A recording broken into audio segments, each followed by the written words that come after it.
Ya, Assalamualaikum warahmatullahi wabarakatuh. Perkenalkan nama saya Muhammad Rohid dan PM 2310347. Saya berkuliah di Universitas Islam Kalimantan, Muhammad Arsalam menjadi Banjarbaru. Jadi, kali ini saya akan menjelaskan konsep dasar translator pada sistem pemrograman dan memahami perbedaan mendasarnya antara compiler, interpreter, dan assembler. Dalam dunia pemrograman, translator memegang peran krusial dan mengubah kode yang ditulis manusia menjadi instruksi yang dapat dipahami oleh mesin.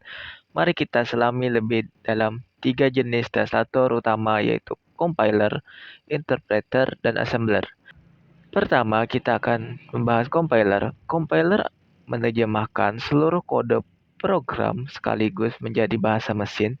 Semua kesalahan akan muncul ketika proses kompilasi selesai, yang memastikan bahwa kode bebas dari bug sebelum dieksekusi. Hasil akhirnya berupa file executable atau .exe yang dapat dijalankan secara mandiri. Contohnya itu ada bahasa C, C++, dan Java.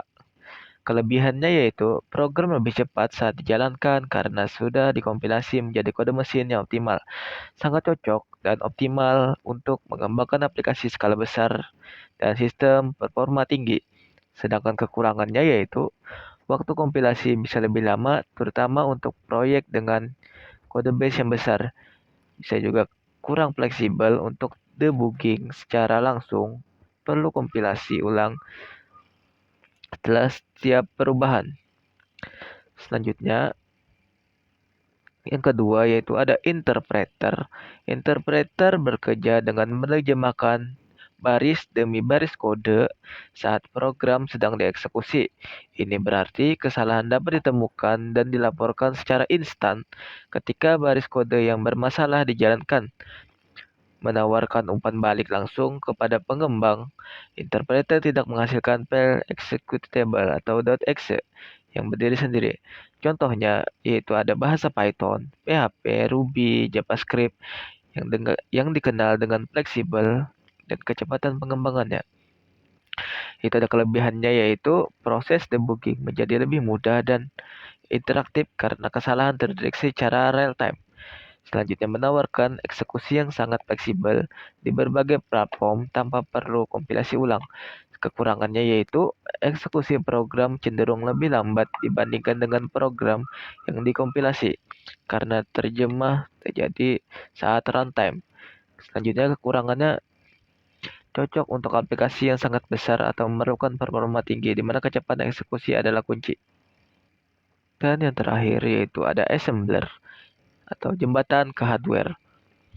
Assembler adalah program khusus yang bertugas untuk menjemahkan bahasa assembly, sebuah bahasa tingkat rendah, menjadi bahasa mesin (kode biner) yang dapat langsung dieksekusi oleh prosesor komputer. Bahasa assembly sangat dekat dengan arsitektur instruktur CPU, memberikan kontrol langsung atas operasi hardware.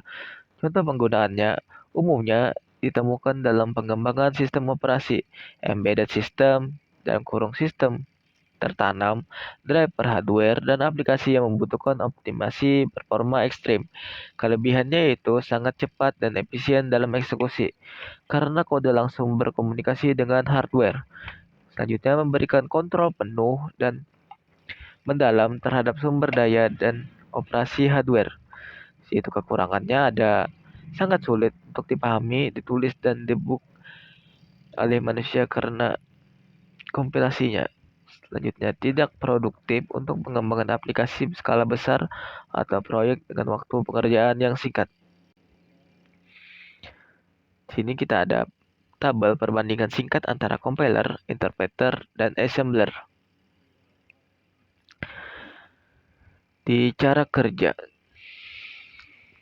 compiler menerjemahkan seluruh program sekaligus. Interpreter menerjemahkan baris per baris saat dijalankan.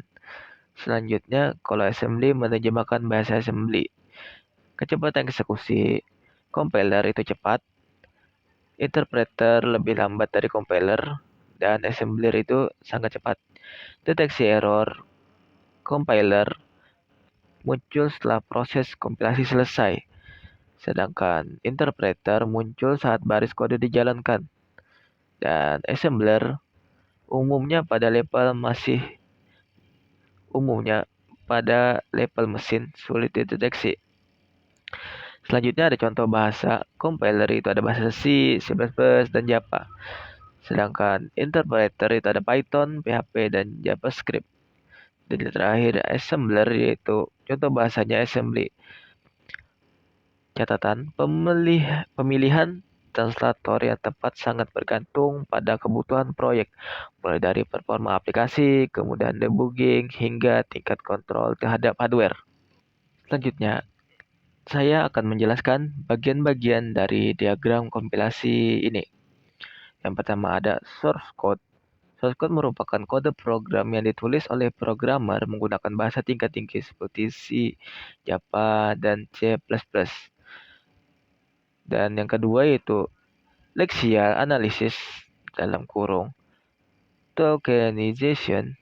Pada tahap ini, compiler memecah source code menjadi token-token seperti identifier, nama variabel, operator, angka, dan keyword.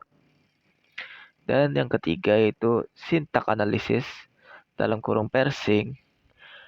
Compiler mencek apakah susunan token sesuai struktur tata bahasa, grammar, bahasa pemrograman. Jika salah, maka akan muncul notifikasi error. Dan yang keempat, yaitu semantic analysis adalah mengecek makna dan konsistensi logis dari program.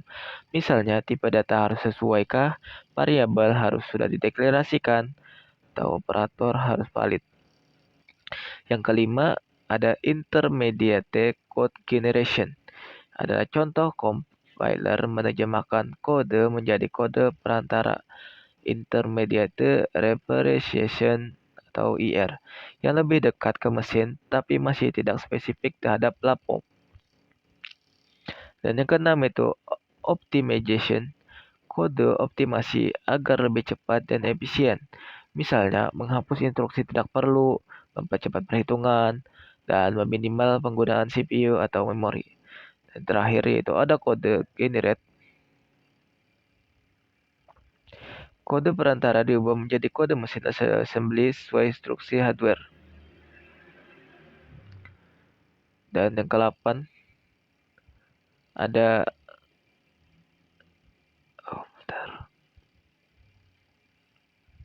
1, 2, 3. Dan yang ke-7 itu ada kode generate. Kode perantara diubah menjadi kode mesin atau assembly sesuai instruksi hardware, misalnya x86, ARM, SIRC, dan V. Dan yang terakhir yaitu executable atau hasil akhir. Compiler menghasilkan output berupa file executable .x atau .out atau .class dan lain-lain. Bisa dijalankan oleh komputer atau melalui loader. Sekian itu saja dari saya. Wassalamualaikum warahmatullahi wabarakatuh.